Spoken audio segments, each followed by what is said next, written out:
Hello, I'm Super Orange Cat here. I'm today with a bit of a Toonami news roundup here. Now, the first big thing news that came out was the announcement that Warner Brothers Discovery has decided to write off the Toonami originals of the past year or so. So that means Fena Pirate Princess, Shenmue the Animation, and Blade Runner Black Lotus has been written off for tax purposes.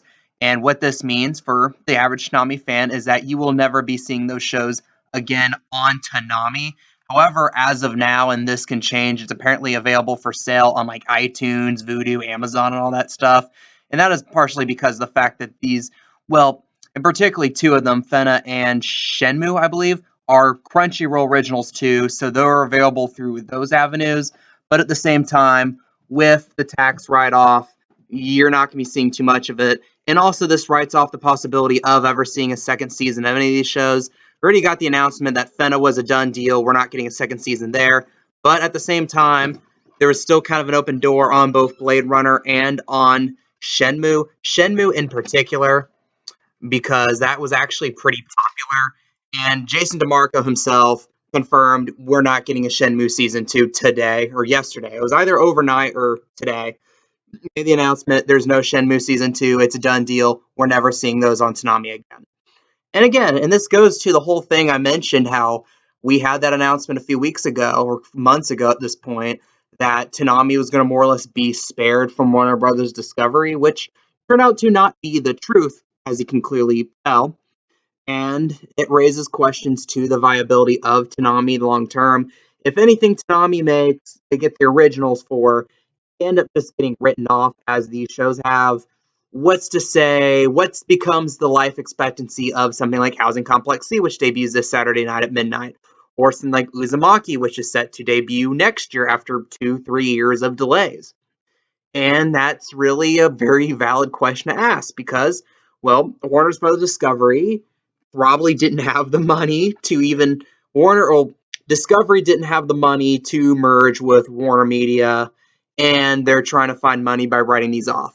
And another little tacit admission there with the tax write-offs here is that you can only do these tax write-offs on something you have made a loss on.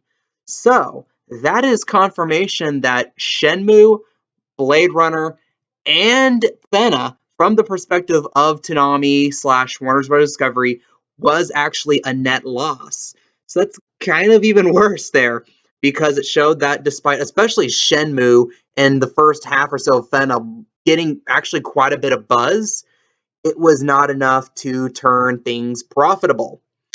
And that raises questions again with something like Housing Complex C. And definitely when you look at something like Uzumaki, where a lot of money has already been spent on, it raises questions too. If they don't immediately make a profit, will it just get written off very fast and we never see it again? And also, that's the reason why a couple weeks ago they shifted the schedule around, removed Blade Runner Black Lotus, and replaced it with a doubling up of Made in Abyss.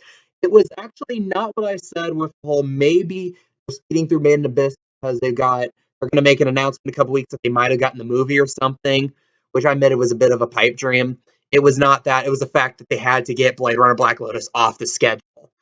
And that just really sucks at this point because Toonami's way forward in the future, at least from their perspective, appear to be getting and making these original programs and hoping to get like a hit.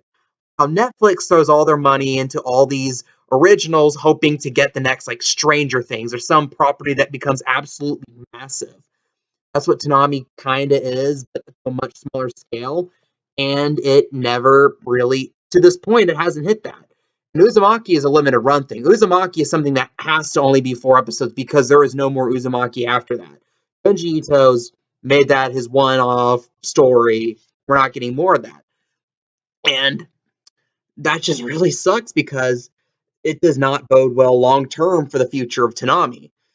And at this point, if the originals aren't making any profit, and unless something like Housing Complex C ends up being the hit of the millennium out of nowhere, it's hard to see much of a path forward for Toonami outside of maybe becoming the streaming anime arm of HBO Max or something, you know? And with that being said, I'm just going to briefly run through Toonami's ratings for this past Saturday, September 24th, 2022. Start of the block, you have Primal at a 0.11, Yashihime at a 0.09, Loop on the third part 6 at a 0.08, One Piece at a 0.08, One Piece at a 0.07, Shipping at a 0.07. Blade Runner Black Lotus is probably fine. It will be the final ever time appearing on Toonami, 0.05, and Amanda Abyss at 0.05. And it sucks I'm giving these really bad news out because these were actually decent ratings. This was a step up for virtually every single show from last week.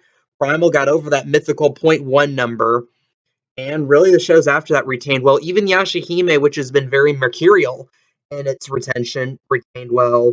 Lupin did a good job, and then One Piece and Naruto have done a great job. It's been understated how good of a job those shows have been done in retaining the ratings towards the middle of the block, and it does so again this week. Even the reruns at the end of the block, it still got over 100,000 total viewers, which is something they hadn't been able to do the last few weeks. So again, and next Saturday is a notable week because that will be the debut of Housing Complex C at midnight. So that's the scheduling note there. And after that, it's, well, anything goes at this point because, I mean, I guess at that point, then the clock is on for whenever Housing Complex C gets written off, unless it happens to be this weird generational hit that no one sees coming. Which, to be fair, Fena kind of looked like it was going to be like that for a couple weeks because I distinctly remember people who weren't really into the Toonami side of anime getting into it the first couple weeks, and that died off. And since then, I guess Shenmue had a little buzz.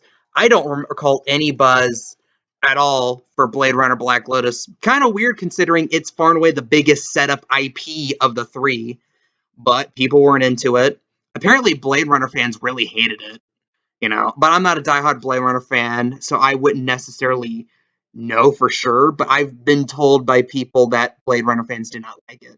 But really, outside of that, it's just a kind of a scary, brave new world here that Toonami's approaching. Its originals are getting written off, and the only way you can find them is through Crunchyroll or through like Amazon, Vudu, whatever. And who's to say that lasts long? Because I think it was like Final Space. Someone posted like they bought like a season of Final Space on streaming, and like the next day, when it got removed, when it got written off, it was gone. They couldn't even. It was just removed immediately from their own queue as well. So that's all. I'm Sponge Cat, and that is all.